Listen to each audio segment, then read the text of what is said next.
Я помню ўсё. Помню людзей, з якімі звёў мяне лёс. Помню тых, з кім шляхі разышліся.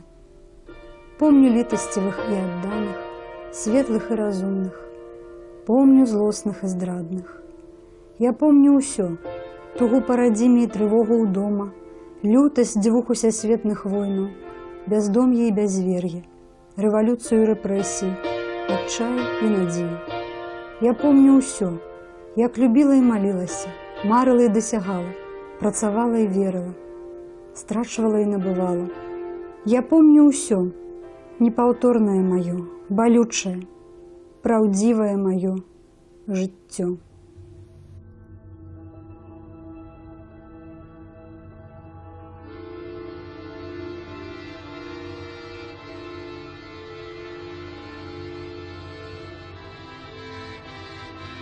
Вот здавалася, 1909 год. Яшчэ існуе расійская імперія, яшчэ беларускі рух у самым зародку. І вось тут у Гародні узнікае гарадзенскі гурток беларускай моладзі. Гродно – заходні город. Тут працэсы адраджэння проявилися больш, может быть, ярко, чем у других месцінах Беларусі. И гурток беларускі – это яскравое сведчанне. Тут и Антон Луцкевич, тут и Иван Луцкевич был, тут Аркадь Смолич был, тут Павліна Медзёлка дзейнічала, тут продавалася наша Ніва у 3 пунктах у горадзе, калі гурток пачаў працаваць. Мае думкі часта лятуць у Гродно, да ценяў дзядоў маіх, да ўспамінаў аб шчырай заўзятай працы ў гродзенскім гуртку беларускай моладзі, дзе я стала на тую сцежку, па якой ішла праз усё далейшае жыццё. Бацька мой Антон Сівіцкі, вайсковы, паходзіў з Гродна, служыў на Ўкраіне, дзе і з'явілася на свет я. Маці мая Эмілія з Садоўскіх, з Сакольскага павету на Беластотчыне, дзе яе бацькі мелі невялікі фальварак.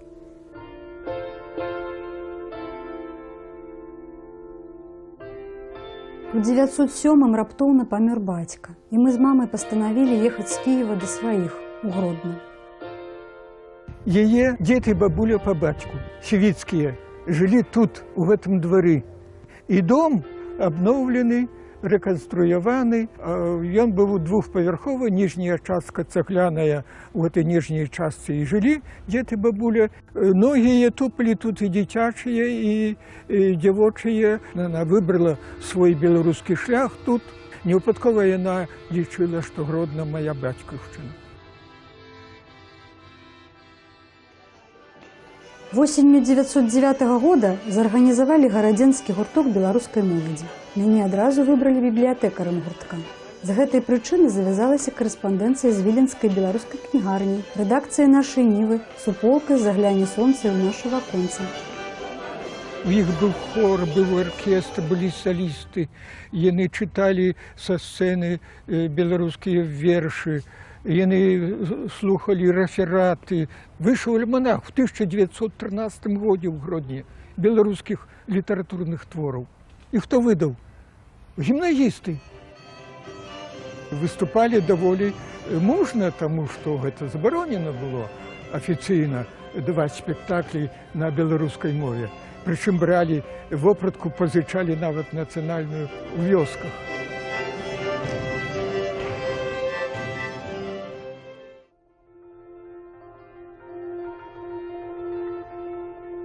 Калі ўдзельнікі гуртка беларускай моладзі з Гародні выязджалі са сваімі спектаклямі на Сакольшчыну, сюды на Беластотчыну, то адзін з першых спектакляў быў пастаўлены акурат у Крыштапарове. П'еса па рэвізіі Крапіўніцкага, і юная Зоська Верас выканала ролю старой пантручыхі. І яе так загрэміравалі, што не пазнала родная маці.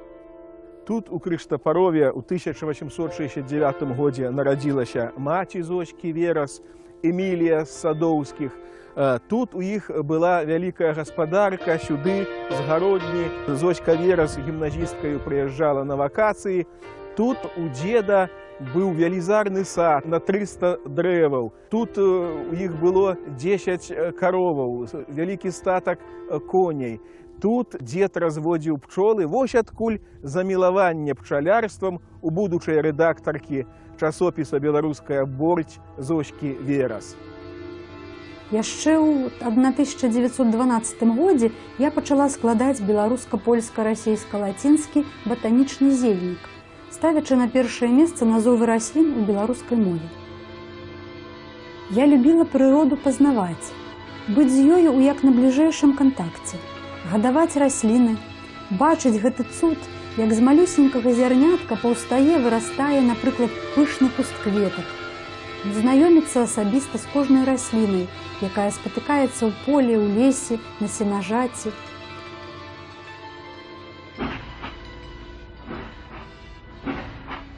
У 1913 годзе прыехала я ў Варшаву на курсы агародніцтва, садаўніцтва і пчалярства, загадзя бядуючы, што не маю ў Варшаве нікога знаёмага, а таксама, што буду адарваная ад беларускага руху. Сумна было бачыць бяздзейнасць групкі варшаўскіх беларусаў. Горка было. Адной маёй заслугай было тое, што ў мяне пазнаёміліся тыя, хто раней не быў знаёмы. Але часу мела вельмі мала. Курсы, лекцыі. Арганізаваліся санітарныя курсы. Вось на адныя такія курсы вячэрнія я таксама запісалася. Апрача таго, практыка далёка за горадам займалі цэлыя дні. Я рада была, што пазнаёмілася з аграномамі. Думала, што ў іх знайду сяброў па замілаванні да прыроды, але крыху расчаравалася. 10 месяцаў прайшло. Атрымала пасведчанне, тытул інструктаркі агародніцтва і пчалярства. Можна было ехаць да хаты, у фальварак майго дзеда Альхоўнікі, дзе чакала мяне маці. Па смерці прадзеда Ігната Кулакоўскага маёнтак Рыштапарова давялося прадаць і быў куплены нашмат меншы маёнтак Альхоўнікі, і заўсёды, калі Зосьце Верас будзе цяжка ў жыцці, яна заўсёды будзе прыязджаць, і цяпер гэтыя альхоўнікі ў сакольскім павеце захаваліся, мураванкі тагачасныя, гудуць пчолы, і ўсе гэтыя старыя збудаванні памятаюць маладую Зочку Верас.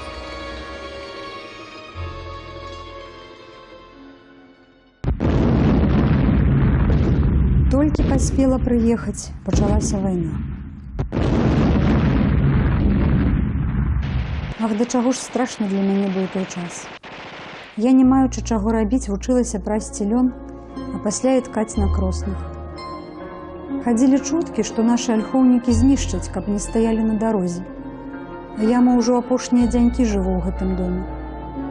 Як прыйдзецца дзесьці па свеце снавацца, няхай гэтыя ўспаміны прыводзяць на памяць усё тое, што волей-няволей трэба было пакінуць.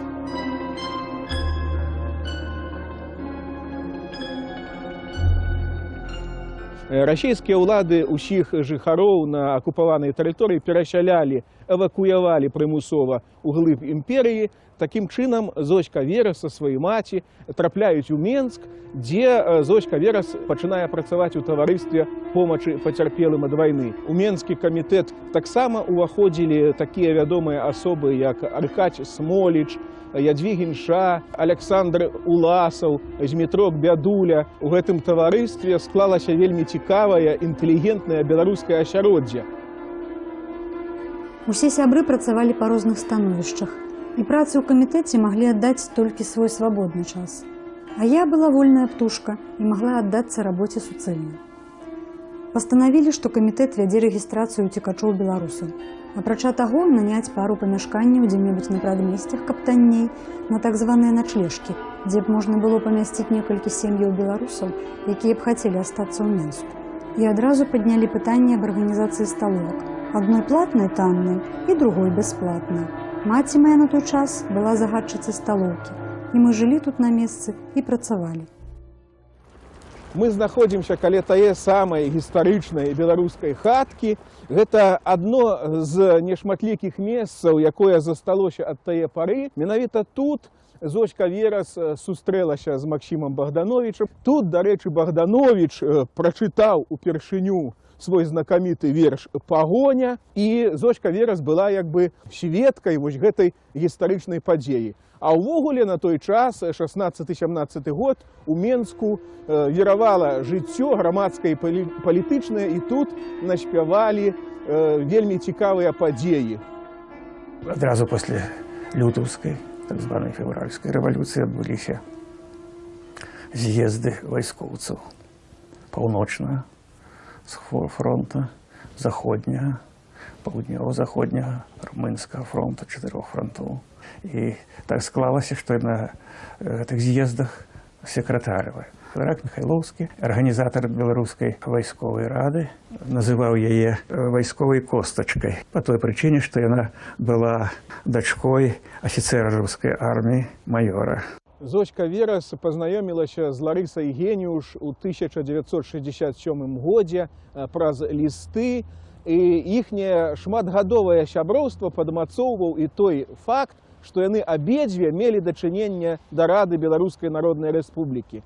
Ларыса Антонаўна была генеральным сакратаром Рады БНР, а Людвіка Антонаўна уваходзіла ў Раду БНР. Гэты дакумент пра дачыненне Зочкі Верас да Рады БНР нядаўна адшукаў у Вільні гісторык Алесь Смалянчук. Тут жа ў Менску ў 1917 годзе Людвіка Сівіцкая стала Зочкай Верас. Аднойчы ў рэдакцыі газеты «Вольная Беларусь», якую рэдагаваў Язэп Лёсік, яны сустрэліся са Змітраком Бядулем, які сказаў, што вельмі доўга шліфуе свае творы. А Зочка Верас кажа, ну як так можна вельмі доўга пісаць? Трэба пісаць, як з душы плыве. Язэп Лёсік даў ім абодвум па 2 аркушы паперы, пішыце. І Зочка Верас тады напісала свой абразок Нёмну літаральна за 5 хвілінаў, і гэты абразок быў надрукаваны ў наступным нумары «Вольнай Беларусі». І гэта быў першы літаратурны твор, падпісаны Зочкай Верас. Першы раз ужыла псеўданім. Зоська Зофія – маё другое імя. Верас вельмі люблю. Да якраз нядоўга перад тым сын Ядвігіна Ша прывёз мне з Карпілаўкі рана зацвіўшы верас.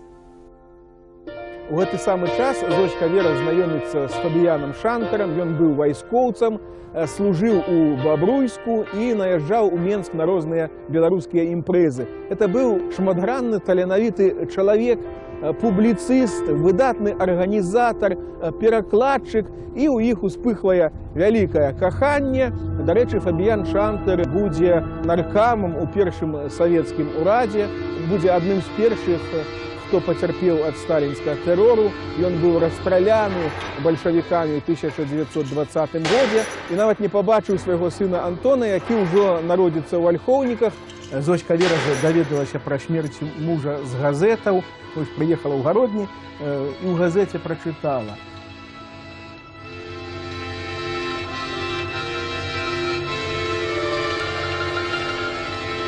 Сыночку маленькі, ты ручку мне дай. Цябе павяду я ў нязведаны край. Мы пойдзем вузенькай мяжою дваіх. Так мякка над крокаў не чуем сваіх. Так мякка, прыгожа, пахуча, аж рай. Сыночку маленькі, ты ручку мне дай. У гэтыя часы вельмі часта мяняецца ўлада. У 18 годзе немцы, у 19 годзе палякі, у тым жа 19 годзе прыходзяць саветы. Зразумела, што тут вельмі трывожнае жыццё было, і Зочка Верас вымушаная выехаць у Альхоўнікі. Я так думаю, што пры сабе яна мела самы каштоўны дакумент – пратаколы усебеларускіх з'ездаў.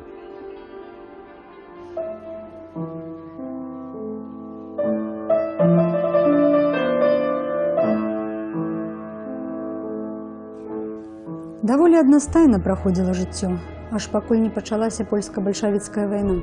Польскага войска мы не бачылі. І Чырвоная армія, ідучы на Варшаву, неяк нас абмінула. Але затое, як шлі з-пад Варшавы назад, пачалося. Часць пчолаў знішчана. Было пару падсвінкаў закалолі, а вёзды ячмень снапамі клалі сваім коням пад ногі. Што ж, мы былі буржуі, добры дом, піяніна, ды 35 дзесяцін зямлі, толькі грабіць. За будынкамі і засадам чырвонаармейцы трымаліся моцна. На 4-й дзень польскае войска атрымала загад. Калі не здолееце ўзяць Альхоўнікі, паліце будынкі. Але да гэтага не дайшло. Чырвонаармейцам прыйшлося адступіць. У 1923 годзе ў сакавіку, якраз на Казюкі, паехала я ў Вільню, разгледзецца, як там з кватэрамі. Думала забіраць з Альхоўнікаў свае пчолы, таму кватэру трэба было шукаць адпаведную за гародам. Развітанне назаўсёды з тым кутком, да якога з самага ранняга дзяцінства так цягнула, моцна прыгнятала, але пара было думаць і аб працы.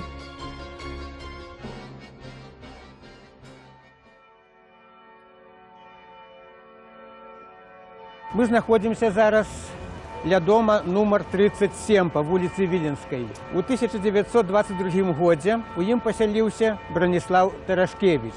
Акрамя таго, тут жылі Антон Гриневич, Мікола Шыла, Язэп Драздович. Тут з цягам часу утварыўся свайго роду цэнтр беларускай думкі тагачаснага апазіцыйнага руху беларусаў. Вядомы у паліцэйскіх колах як дом беларускай прэсы. Ну, 20-е гады цэнтр уже быў культурны і палітычны цэнтр заходняй Беларусі вельмі быў. Газеты в гэты час выходзілі, дэмакратычныя беларускія газеты. Друкаваліся выступленні паслоў у Сейме, у польскім, у Варшаве, Тарашкевіч, Рака Михайловска. Гэта былі выступленні, дзе беларус і сацыяльна, і ў нацыянальным плане бараніўся з высокай трыбуны, як ніколі. У выступленнях паслах. Гэтыя выступленні друкаваліся ў газетах. А выдавецтвы, такія як «Загляне сонца» ў наша аконца, ці выдавецтва нашай Нівы. Пазней з 13-го года беларускае выдавецкае таварыства ў Вільні. Ішло натуральнае восстановленне нацыі. У 1923 годзе Сымон Рак Михайлоўскі прапаноўвае Зосцы Верас пасаду адміністратара, якую яна займае да 1927 года. Гэта значыць на працягу амаль 5 гадоў. А пачынаючы з 27 года і часопіса «Заранка». Я гляджу, як яна ў «Заранцы» шырока кантактавала са сваімі маладымі карэспандэнтамі. Яны ей прысылалі зёлкі. Яна прадавала гэтыя зёлкі і ў пэўнай мере кампенсавала гэта выданне. Адзін час нема сродкаў, арганізуюць збор сродкаў сярод рабочых беларусаў у Амерыцы. Тыя збіраюць грошы, «Заранка» зноў пачынае, ажывае зноў, што Зоська Верас робіць, акрамя свайго часопіса. Яна публікуе вершы першыя Міхася Машары. Міхась Машары ў гэты час сядзіць за грамаду ў турме. Яна выносіць з турмы яго вершы і друкуе сама за сваім коштам зборнік, яго самы першы зборнік. Гэта рэальная работа была яе на беларускі рух, на беларускую ідэю. У 1926 годзе Зоська Верас і Антон Войтік пабраліся шлюбам. Адбылася гэтая урачыстая дзея ў віленскім касцёле святых Пятра і Паўла. І цікава тое, што сведкамі на гэтым шлюбе былі кампазітар Павел Каруза і таксама музычны дзеяч і палітычны дзеяч, будучы пасол беларусаў на польскім сойме Альбін Стэповіч. У 28 годзе арганізавана беларускае кааператыўнае таварыства «Пчала». Пачынаем выдаваць свой орган – беларуская борць. Арганізуем завочныя курсы па збору медадайна-лекарскіх і лекарскіх зёлак.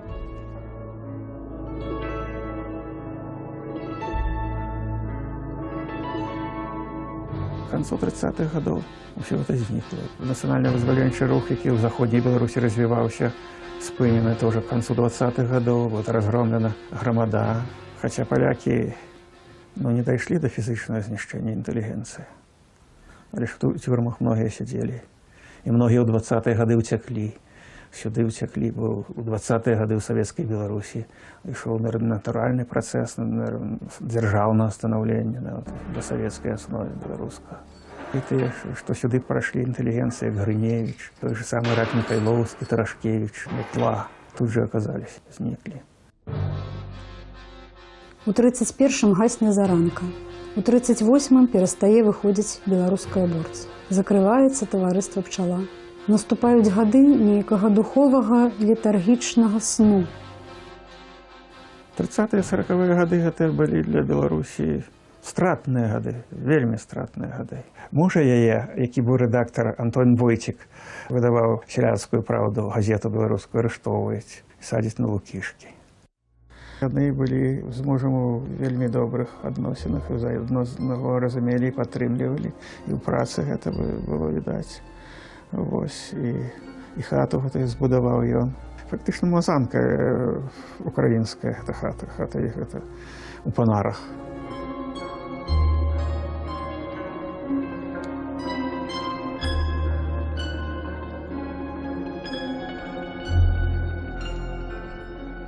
У 1939 годзе Дед с бабуней купили больше земли, каб годовать лекарские и минеральные рослины. Раскорчевали этот участок и начали будовать дом. Але почалась война, материалов никаких не было, и дед решил будовать глинобитный дом.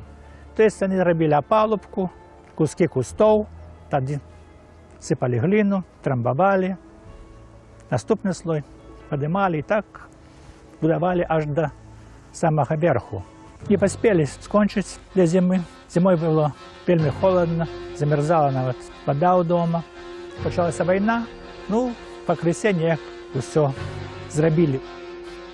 В головному командуванні армії Краєвої працювала тоді Зофія Добринська. Була потреба поїхати у Вільню, і вона згубила чи втратила свій аусвайс, паспорт свій. І звернулася до Янки Станкевича, який у той самий час тоді був у Вільні, і попросила його допомогти. Янка Станкевич віддав тою Зоську Вєрас, звернувся до її. То німецький аусвайс позичили, і праз 2-3 дні Янка Станкевич вернув Зосці той паспорт. Правда, вона ризикувала, ну, але отрималося добре. Хотела до цябе напісаць на пялёстку ружы пахучай, але пялёстак мог згінуць у пору буры грымучай. Хотела до цябе напісаць на скрыллі ў матылёчка, але матыль умирае, як прыйдзе цёмная ночка. Хотела я ліст паслаць праз ластаўку з нашага дому, але ж яна магла даць яго каму-небудзь другому. І так дзянёчкі праходзяць. Не маю яго як паслаць, а ліст такі ўжо сардэчны хацелася напісаць. Конечно, трагічна тое, што рана адышоў муж, і на 47-му годзе памёр. Но асабіста далей яна апіралася на свайго унука Ярослава моцна. Бо Галіна, дачка, была занята вечна, яна выкладчыца была замежнай мовы. Но пазней зяць яе з'явіўся Леон Антонович Ласкевич. Вельмі падабаўся мне гэты домик такі. Ён такі быў маленькі і ўсюды лес. А як вам тут не сумна? Яна кажа, не, яна не могла гаварыць, яна напісала, што яна сябе вельмі тут добра адчувае. Паўдзённы бок быў абсаджан вінаградам, а усходняя, паўночная часть росла актинидия.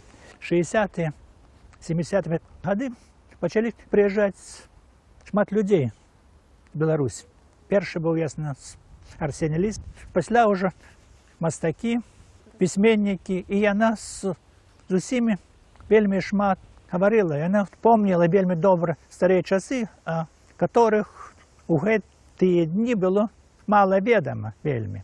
І расказвала гісторыі з пачатку 20-х, 10-х гадоў. І што ў яе усіх, відаць, здзіўляла, што ў яе ўсё было раскладзена па гэтых палічках, у гэтай хатцы, дзе не было спецыяльных шкафоў там, для архіваў. У гэтых маленькіх тумбачках яна ўмела вот так палажыць гэтыя лісточкі, гэта ўсё. Практычна, калі трэба было нешта шукаць, часу гэта не займала. Асабліва добра ведалі дарогу да лясной хаткі Зоські Вєрас, энцыклапедысты беларускія, Янка Саламевіч, Віталь Скалабан. Яны, ствараючы энцыклапедыю, працуючы ў выдавецтве, ехалі да Зоські Вєрас, каб спраўдзіць нейкія факты. Але часы былі такія, панавала савецкая цэнзура, і таму некаторыя персаналіі з гэтай энцыклапедыі былі выкінутыя, забракаваныя. І тады Зоська Вєрас стварыла вось такую рукапісную энцыклапедыю, дзе змешчаныя фотаздымкі гэтых людзей і падрабязныя іхнія жыццяпісы. І такіх асобаў вось у гэтай энцыклапедыі 22. Пасля кожнага жыццяпіса Зоська Вєрас прыводзіць бібліяграфію, што ён дзе друкаваў, якія кніжкі выдаў, і нават часопісныя публікацыі пазнаходзіла. Адным з найпільнейшых клопатаў Зоські Вєрас гэта было перахаванне пратаколаў беларускіх з'ездаў 17-го году, і дзе яны там у гэтай лясной хатцы ляжалі, у якім патайным сховішчы, Калі б хто-небудзь данёс у адпаведныя органы, што вось такія паперы захоўваюцца ў лясной хатцы, я думаю, што была б зладжана якая-небудзь спецаперацыя, і гэтыя дакументы былі б адшуканыя, людзі асуджаліся за гэтую так званую антысавецкую дзейнасць. І мы ведаем, што сын Зоські Верас, Антон Шантр, ён таксама доўгія гады правёў у ГУЛАГу. І мне здаецца, што тут якраз была такая езуіцкая практыка савецкіх уладаў не чапаць непасрэдна кагосьці, хто замінаў ім, так, каго яны маглі абвінаваціць у некай антысавецкай дзейнасці, а пасадзіць родных, сыноў, братоў, дачок. Ну, з гісторыі мы ведаем, што так адбылося, напрыклад, з Ганнай Ахматавай, якую Сталін не любіў, але не зачапіў яе, а пасадзіў сына. Рыхтуючы да выдання двухтомнік Зоські Верас, мне давялося працаваць у многіх архівах, і я павінен сказаць, што гэта можа быць самы вялікі пісьменніцкі архіў у Беларусі, належыць Зосьцы Верас. З дому не рухаюся. Так што, калі вам хочацца мяне адведаць, не адкладвайце. Чым хутчэй, тым лепш. Зразумела, вясной у нас прыгажэй і дарога больш прыемная, але мушу вытлумачыць, як да мяне дабрацца, бо жыву даслоўна ў лесе. І вот Лявон Луцкевіч нават пакінуў такім малюнак, ці як тут сказаць. Вот сама дорожка ў лясную хатку. І тут і лясок паказаны, і дрэвы паказаны, і дзе стаіць гэтая хатка, каб ужо арыенцір такім. Я заўсёды, калі ехаў з Рыгі, заўсёды праз Вільню, цягніком да Вільні, а потым перасаджваўся на Гродзенскі цягнік, і мне заставаўся яшчэ час.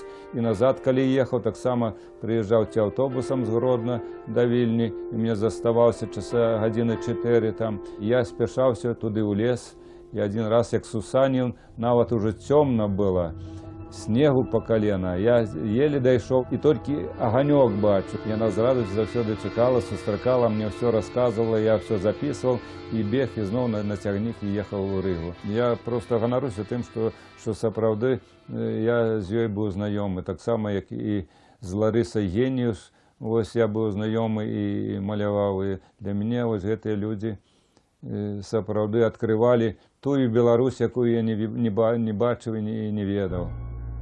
Агульнае ў іх было адно. Яны любілі Беларусь, і яна ў іх была на першым месцы. Вот Беларусь. Каб яна не прапала, каб яна не проста фармальна вот нейкая была, але каб именно душа яе засталася. Вот. А душа, яна праяўляецца вельмі шырока. Хто не прыязджаў і да адной, і да другой. Калі ён гаварыў, што ён з Беларусі, значыць, дзіця роднае, значыць, притуляю я цябе. Недзе каля 4 разоў яна нас прымала вялікай грамадой, аўтобусамі, і мы па некалькі чалавек ездзілі. І акрамя пахаднянцаў тады прыязджалі і талакоўскія, мінскія, і гомельскія, і былі сябры з Ліды.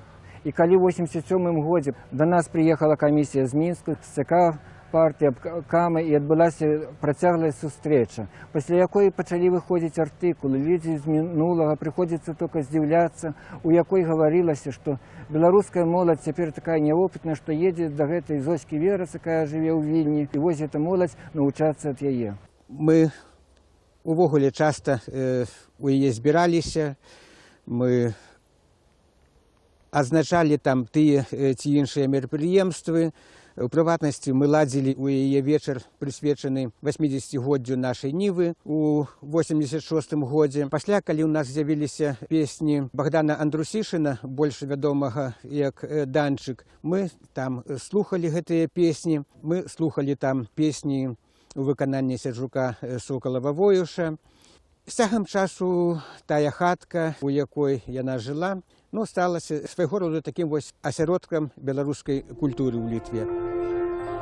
Вось па гэтай сцежцы прайшлі сотні і сотні беларусаў, якія шукалі гістарычнай праўды.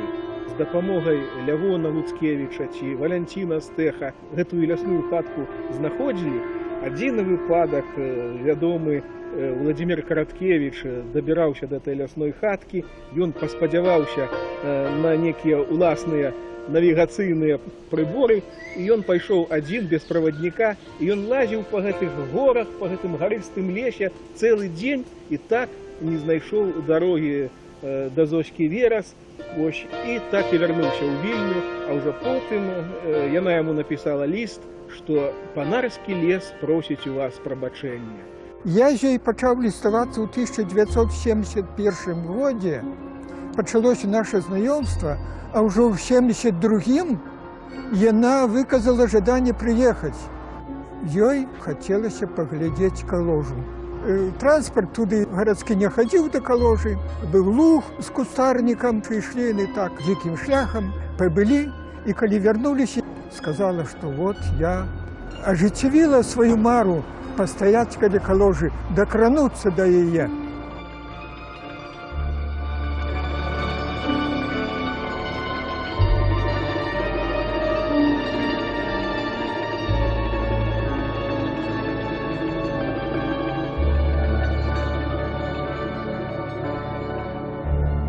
Яе лёс, яе крутавароты, яе пакуты мы, можа, і не заўважалі, але гэта прыходзіла да нас з яе энергіяй, і мы насычаліся ёю.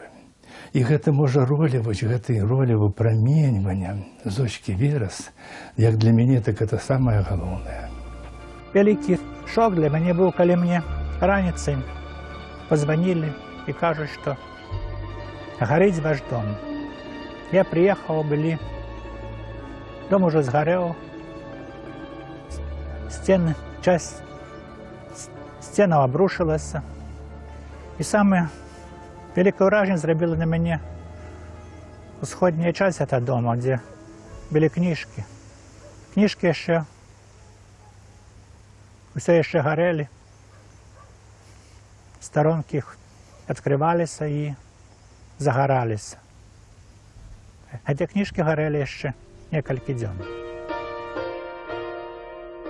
Я, відаць, была одна з апошніх, хто Зоську Верас бачыў, бо гэта было тады, калі Вільню расстралялі, і мы з чоботам паехалі туды, каб паглядзець, якая Вільня. І тады мы зайшлі, яна ўжо была на архітэкту, у кватэры дзяцей, яна ляжала, і яна гаварыла пра Максіма. Практычна апошняя наша сустрэча ўся была запоўнена вобразам Максіма. Максим ведаў, што яму ўжо нядоўга асталося жыць. Але ён вельмі шкадаваў, што не можа мець сям'і, дзяцей. Ён вельмі любіў дзяцей. Расказваў мне, што калі толькі пачаў пісаць вершы, то напісаў калыханку. Отдал ее в друг, подписал псевдонимом. И все, кто читал, певные были, что калыханку писала женщина мать. И он сказал, я все почуття свое вложил в эти верши.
Я не баюся жыццёвай буры, хоць добра знаю яе шум пануры.